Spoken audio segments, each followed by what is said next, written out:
We're on a farm. We're on a boat. We're not on a boat, we're on a farm. It's All our 9th anniversary, guys. We have been married 9 years. This is now our 10th year of marriage, as of like an hour ago. See this beautiful farm behind us? And we're on a swing. We'll try not to swing so that we don't get you dizzy. Swing, swing, swing. I don't know the rest of the words of that. We have been, oh, go ahead.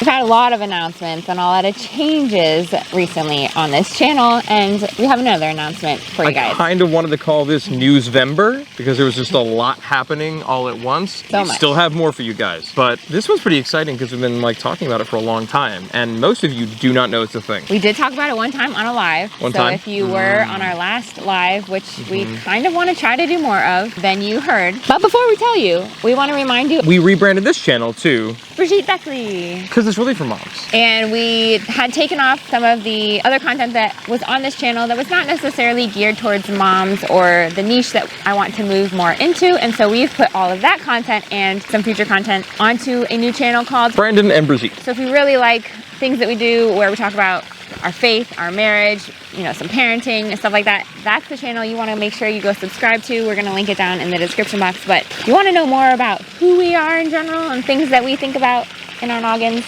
make sure you subscribe. But the news today is we are starting a podcast. We are? We are. Oh, cool. It's called Around the Table with Brandon and Brigitte. Actually, I already recorded 3 episodes, and the first one is launching today. Right now, like literally just launched like half an hour ago. It's super exciting because not only are we going to do stuff where we just talk, which is what our first episode is about, but we'll be bringing on lots of guests who are people who are experts in their fields, and they have information we think you guys might want to know, whether you're a mom or a dad or just a human being trying to live in today's world. We're going to talk about everything there. It's not always going to be 100% safe for all little tiny ears, but it will always still be family friendly. We're looking to learn together, so we might even have folks on there that we don't always agree with, and I kind of hope that's the case. Yeah, because I think the only way to learn is to hear the other side.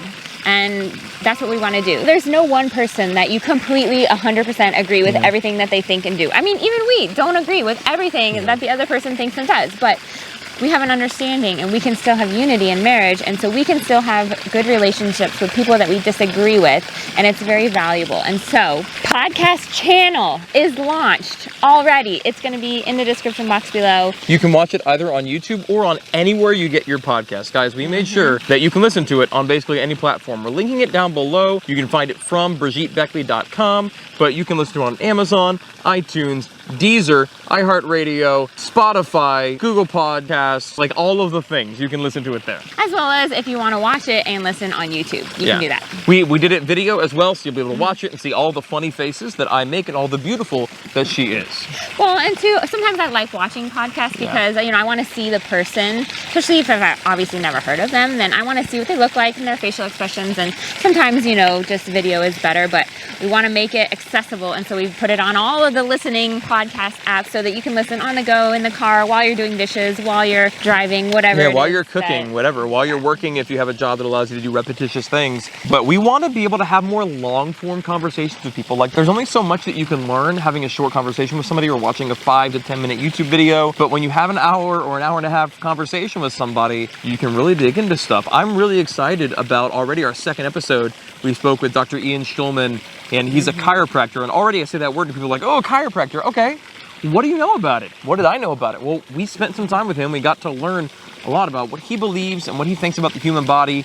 And I think you would want to hear it too. We got to speak with Ryan. He's a fellow pastor buddy. He knows a lot about recovery ministry and dealing with addiction and mental health issues in families. That'll be episode 3, and I'm looking forward to be able to share that with you guys as well. Things like that. And if you think that talking about delivery stories or, you know, addiction and stuff isn't appropriate for the audience around you, don't play it around your kids, okay? But fair warning. But we want to get real with people. We want to have honest conversations about real things in life that we want to know about, and we think a lot of you guys do too. So you can find all that information in the description box. The podcast name is called Around the Table with Brandon and Brigitte, and we chose this name because great conversations happen around the table, and that's what we want to do. We want to bring people around our table to have conversations with them, and we want you guys to be able to listen in. So here's a sneak peek from our first 2 episodes. We came from completely different backgrounds. backgrounds. And so we actually have differing viewpoints on a lot of things. Younger people, if you're listening, sit back and I will tell you of emo and what it means. But also, like, I know the Lord is calling me to something. I was more certain of my calling at this point. Mm-hmm. And I don't think those girls want to keep up, because what if the Lord calls me to a hut in Uganda, right? Mm-hmm. Or a yurt in Tajikistan, right? Yurts are very cool. Anyway. They are. Are those girls gonna be down for that? Because that's the girl I need, right? I need a ride or die kind of chick, like, who is there and wants to chase after Jesus and be a team together no matter what that looks like. And I don't think those girls are ready.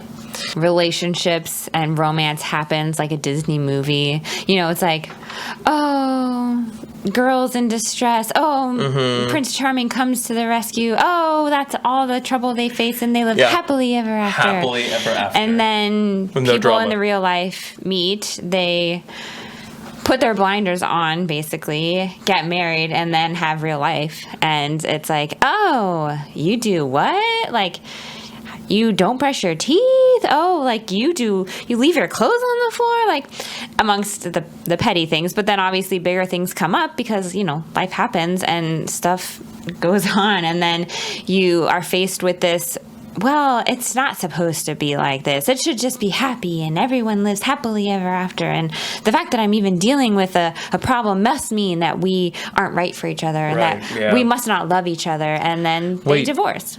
Relationships aren't supposed to just be easy all the time? They are not, in fact.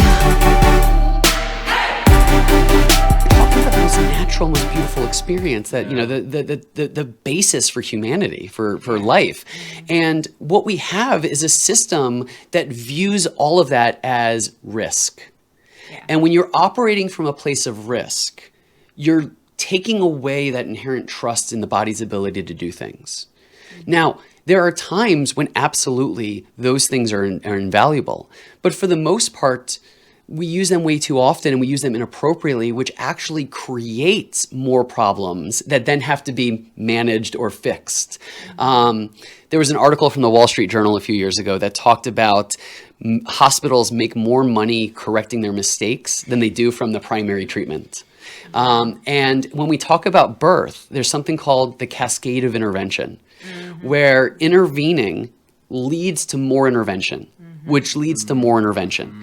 And I think too often people look back at their birth experiences and they might experience a level of trauma. You know, nobody should experience that, right? Everybody, regardless of how you birth or how you choose to birth, everybody deserves to be respected and feel empowered and feel confident and proud of their experience. And look at it as a beautiful, wonderful thing they Absolutely. accomplished. Whether baby comes out through the birth canal or when baby comes out through the abdomen, I don't care, as long as that person feels empowered and respected in the process. Too often, we use medicine as a means of disempowering women, of taking away their rights, taking away their autonomy, taking away their choices. And I see people who are in labor who a doctor will come in and without even introducing themselves, stick their hand in their vagina and start doing a cervical exam. I've seen women who are cut with an episiotomy, even though they're begging the doctor not to.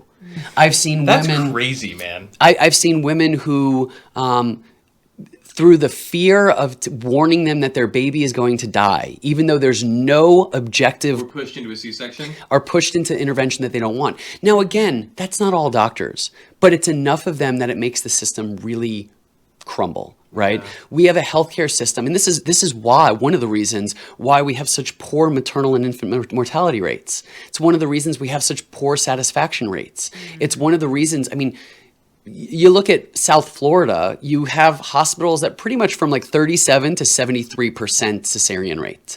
We actually have some other really humongous news coming up super, super soon. If you don't want to miss it, again, make sure you're subscribed. And until we meet again, don't forget, life is better together. We're at a farm. You see this? There's horses and goats and stuff. I like this girl. I'm gonna marry her forever. It's been 9 years already. I feel like 9 years have passed. Are you getting dizzy? No, are you? I'm just saying, I'm asking them, are they getting dizzy? They shouldn't be getting moved because I'm just moving my hip. It's all in the hips. It's all in the hips. I hope you can hear a little bit of the water, but I hope it's not too overpowering. Shouldn't be too bad.